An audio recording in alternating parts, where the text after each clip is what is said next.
ये आपके एग्जाम का अगला क्वेश्चन है। उसमें दिया हुआ है सूची 1 को सूची 2 से सम्मिलित कीजिए तथा नीचे दिए गए कोड का सही प्रयोग करके सही उत्तर दीजिए। यानी कि सूची 1 में दिए गए हैं पर्वत और दूसरी तरफ दिए गए हैं महाद्वीप, यानी कि कौन सा पर्वत किस महाद्वीप में है, इस प्रकार से इनका क्या करना है, मिलान करना है। जैसे आपको पता है एंडीज पर्वत कहाँ पर है हमारा, मैंने बताया था एंडीज पर्वत आपका दक्षिण अमेरिका महाद्वीप के पश्चिमी दिशा में है और प्रशांत महासागर के समानांतर है। तो एंडीज पर्वत कहाँ पर है हमारा, दक्षिण अमेरिका में है।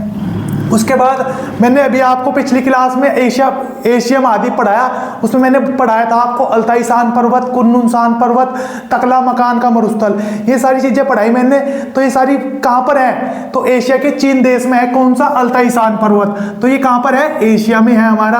आल्प्स पर्वत मैंने अभी नहीं पढ़ाया आपको यूरोप, लेकिन मैं पढ़ाऊंगा। आल्प्स पर्वत यूरोप में है, फ्रांस देश में, रूस और फ्रांस की बाउंड्री पर है आल्प्स पर्वत। और जब मैं आपको उत्तरी अमेरिका महाद्वीप पढ़ा रहा था तो मैंने आपको एक तो पढ़ाया था आपको रॉकी पर्वत, एक पढ़ाया था अपलेशियन पर्वत। रॉकी पर्वत उत्तरी अमेरिका महाद्वीप के किधर था, पश्चिम में था, और अपलेशियन पर्वत किधर था, अटलांटिक महासागर के समानांतर पूर्वी दिशा में। तो अपलेशियन पर्वत किधर था हमारा, उत्तरी अमेरिका में, उत्तरी अमेरिका महाद्वीप में। इस प्रकार से हमारा क्या बना, इसका सही कोड बना, यानी कि पहले का बना चौथा, पहले का चौथा इसमें है और इसमें है। अल्ताईसान पर्वत यानी कि दूसरे का तीसरा इसमें भी है और इसमें भी है।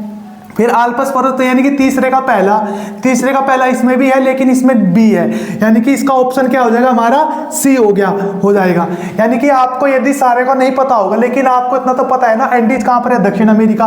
तो देख लो पहले का पहला इसमें है, तो इसमें तो नहीं है पहले का चौथा, आपको सिर्फ एक में देखने को मिल रहा, बाकी में दो में, यानी कि दो तो कट गए ऐसे, अब दो में फाइट होगी। फिर आपको पता अल्ताई पर्वत कहाँ सी, एशिया में, आपको देखा दो में मिल रहा। आपको पता आल्प्स पर्वत कहाँ सी है, यूरोप में, चेक कर लो। इस प्रकार से आप क्या करोगे, आपका जो कुछ नहीं पता है मिलान करने में है, लेकिन फिर भी आपका कभी कभी क्वेश्चन सही होता है दो ऑप्शनों से, ठीक है, आपको ऐसे ही करना है।